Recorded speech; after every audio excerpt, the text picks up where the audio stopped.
এই যে নিচে দিয়ে দিচ্ছি। এই যে দেখেন কিভাবে খায় কলমি শাক। আসসালামু আলাইকুম দর্শকবৃন্দ, কেমন আছেন আপনারা সবাই? তো আমার এটা একটা নতুন চ্যানেল। তো এই চ্যানেলটাতে বেসিক্যালি আমরা আসলে ফার্মিংই দেখাবো, এটাই আসলে চিন্তা করছি। তো ব্যাপারটা হচ্ছে আমি এখন আপনাদেরকে একটা আদর্শ খামার দেখাবো, যেটা আপনারাও বাসায় এরকম একটা খামার করতে পারেন। তো এখানে হাঁস আছে, এই যে আপনারা দেখতেছেন অনেক হাঁস, ঠিক আছে। এখানে হাঁস আছে 70-80টার মতো হাঁস আছে। এই যে এখানে মুরগি আছে, এটা হচ্ছে তিতির মুরগি, দেখছেন তিতির মুরগি। তারপরে এখানে কবুতর আছে, ওই যে দেখেন কবুতরের বাচ্চা ফুটছে।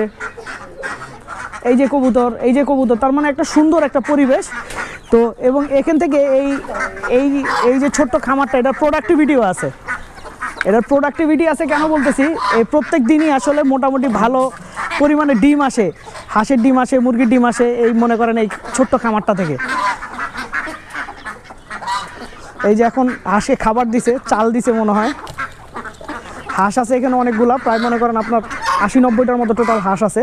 তো কিছু হাঁস বাইরে আছে, এই যেগুলারা খাবার দিতেছে দূর থেকে। এখানে দেশি হাঁস আছে, রাজহাঁস আছে, তারপর আপনার চীনা হাঁস আছে। এই যে আপনার রাজহাঁস আছে এখানে, ঠিক আছে। এই সাইডে রাজহাঁস আছে, তিতির মুরগি আছে। তার মানে একটা অন্যরকম ব্যাপার আসলে আর কি। ওইখানে আসলে পানি দেওয়া আছে, ওইখানে আপনার হাঁসগুলা গোসল করে, ওই যে দেখেন হাঁসের গোসল করার জন্য পানি দেওয়া আছে। মুরগি আছে এখানে অনেক রকমের, শুধু 1-2 রকমের মুরগি যে তা না, ঠিক আছে। যেমন এটা একটা দেশি মুরগি দেখতেছেন, এই যে দেশি মোরগ খুব সুন্দর। ওই যে ওইখানে তিতির মুরগি, অনেক পদের মুরগি। মজার কথা হচ্ছে কি জানেন, এদেরকে সবজি খাওয়ানো হয়। আপনারা দেখলে অবাক হবেন যে এরা সবজি খাইতে খুব পছন্দ করে।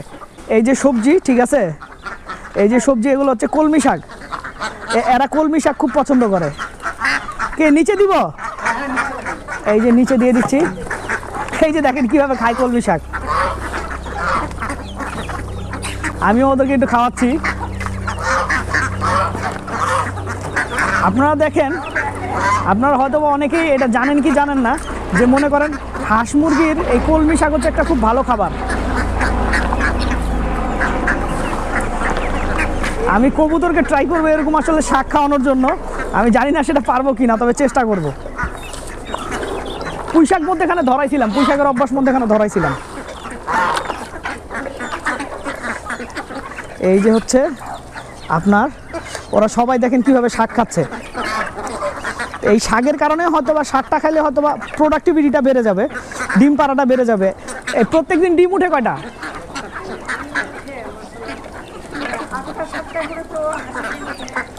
আর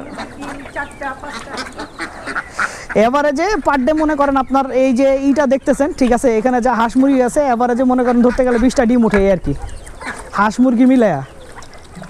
আর বর্তমান বাজারে কিন্তু 20টা ডিমের দামও কম না। নিজের প্রয়োজন মিটায়া যদি মনে করেন আপনারা এরকম খামার করে,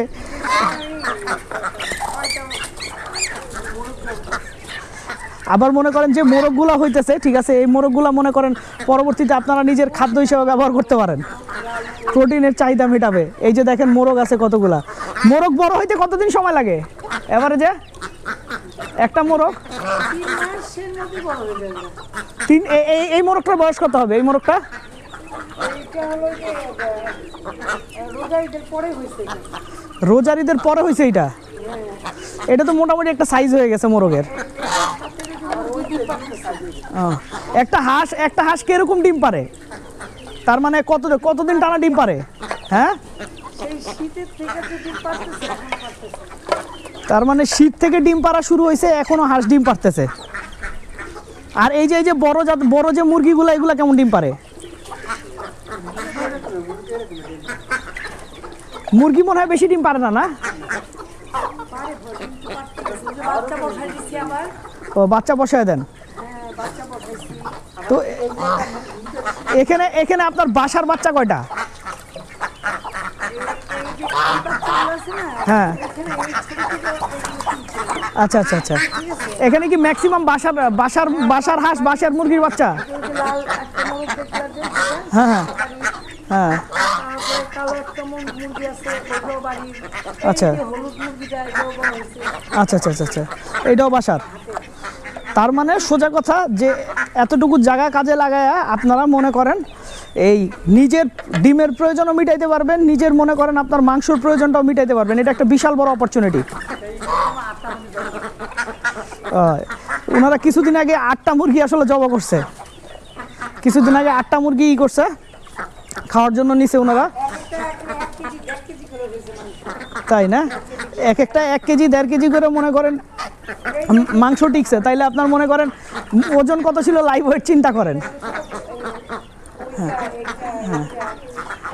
আর এইভাবে ছেড়ে যেভাবে কবুতর পালা হইতেছে, এইভাবে আসলে কবুতরের বাচ্চা কাচ্চাও বেশি হবে, নর্মালের থেকে কবুতরের বাচ্চা কাচ্চা অনেক বেশি হবে।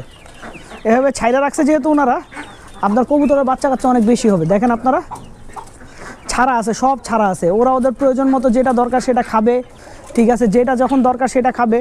মনে করেন একটা সোজা কথা, খোলামেলা পরিবেশে যেটাই করেন আপনি, কবুতর করেন আর মুরগি করেন, খোলামেলা পরিবেশে রাখলে অটোমেটিক মনে করেন পশু পাখি সবসময় ভালো থাকে।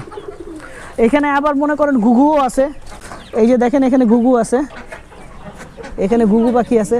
তারপরে এখানে আছে হচ্ছে ফিন্স মনে হয় ডিম পাইরে দিছে বা ডিম পারবে রিসেন্টলি। ফিন্স আমার খুব পছন্দের পাখি, এই পাখিগুলো আমি ভাবতেছি কালেকশন করব। এইখানে আবার আপনার বাজরিগর আছে, মনে করেন একটা অন্যরকম পরিবেশ। সোজা কথা বলতে পারেন যে বাসায় একটা ছোট্ট করে খামার। আপনারা যারা আসলে আপনারা এখন কিছু করতেছেন না বা ভাবতেছেন কি করা যায়, তারা এরকম ছোট পরিসরে খামার করতে পারেন। এখন আপনারা একটা জিনিস চিন্তা করেন, যদি অ্যাভারেজে দিনে 20টা ডিমও আসে, ঠিক আছে, 20টা ডিমের বর্তমান বাজারে, ঠিক আছে, আপনারা যদি দাম হিসাব করেন, হাঁসের ডিম কিন্তু এখন 15 টাকা করে পিস, তার মানে 60 টাকা হালি। তো 60 টাকা হালি হলে দেখেন কত টাকা দাম আসে ডিমের। দেখা যাবে মনে করেন আপনার অ্যাভারেজে যদি 10টা ডিম 150 টাকা হয়, পার ডে মনে করেন 300 টাকা আসতেছে। খাবার খরচ খুব একটা বেশি না, ঠিক আছে। এই শাকের মনে করেন শাকগুলো যদি খাওয়াইতে পারেন, শাকের অভ্যাস যদি করতে পারেন, তা আপনার কত দিনে মনে করেন আপনার দেখা যাইতেছে আপনার এই 2-3 মুঠা শাক কিনে আনলেন, ঠিক আছে, 2-3 মুঠা, বা মনে করেন আপনার এই বাজারে যে শাকটা থেকে যায় রাত্রেবেলা, ওই শাকটা কিনে আনলেন, কিনে এনে ওদেরকে খাওয়াইলেন, তাহলে আপনার হয়তো 20 থেকে 30 টাকার শাক লাগলো দিনে। কিন্তু আপনার দেখা যাবে সব মিলায় খরচ যাবে ডেলি 100 টাকা, আর এই সাইড থেকে প্রফিট আসবে আরও বেশি। কারণ হচ্ছে আপনার তো আবার এই মোরগগুলোও তো তৈরি হচ্ছে, আর বর্তমানে কিন্তু দেশি মোরগ বা মুরগির খুব চাহিদা, খুবই চাহিদা। তো আপনারা এইরকম আদর্শ খামার আসলে করতে পারেন। আমি এই বিষয়ে আরও ডিটেল ভিডিও করব পরবর্তীতে, এখানে মেডিসিন কি ব্যবহার করা হচ্ছে না হচ্ছে। আর মজার কথা হচ্ছে এটা কিন্তু আমার শ্বশুরবাড়ি, এই খামারটা হচ্ছে আমার শ্বশুরবাড়িতে। আমার জিনিসটা খুব ভালো লাগছে, কিছুদিন আগে এসে আমি দেখি, তারপরে বেসিক্যালি আসলে আমি আজকে ভাবলাম যে আপনাদেরকে ওই খামারটা দেখাই, এই আর কি। এবং উনি আমার শাশুড়ি শখের বসে মনে করেন 2-3টা হাঁস কিনছিল আর অল্প কিছু মুরগি কিনছিল, এইটা থেকে এখন তারপরে কবুতর মনে করেন আমি কিছু কবুতর দিছিলাম, আর তারপরে উনিও কিছু কবুতর কিনছে, ঠিক আছে। এইগুলা থেকেই মনে করেন এখন বাড়তে বাড়তে বাড়তে বাড়তে সারা ঘর বইরে গেছে, ঠিক আছে। তো এই জিনিসটা সেদিন রাতেবেলা দেখে আমার খুব ভালো লাগছে। এবং এখান থেকে খুব ভালো, আপনারা যারা আসলে বর্তমানে কিছু করতেছেন না বা ফ্রি আছেন বা স্টুডেন্টরা এরকম খামার করতে পারেন। এরকম খামার থেকে লাভবান হওয়া সম্ভব। আপনারা হয়তোবা আপনাদের কাছে শুনতে যেমনই লাগুক, ঠিক আছে, এরকম একটা খামার থেকে একটু মনোযোগ দিলেই মাসে 15,000 টাকা আনা সম্ভব। বাসায় বসে যদি 15,000 টাকা আসে, খারাপ কি বলেন? এই মনে করেন বাসায় কিছু হাঁস আর মুরগি পেলে এতগুলো টাকা উপার্জন করা আসলে খুব একটা সহজ কাজ না, খুব একটা তার মানে খুব ভালো একটা অপরচুনিটি, এই আর কি। তো যাই হোক, আশা করি আপনাদের খামারটা ভালো লাগছে। আপনারা সবাই ভালো থাকবেন, 5 ওয়াক্ত নামাজ পড়বেন। আসসালামু আলাইকুম।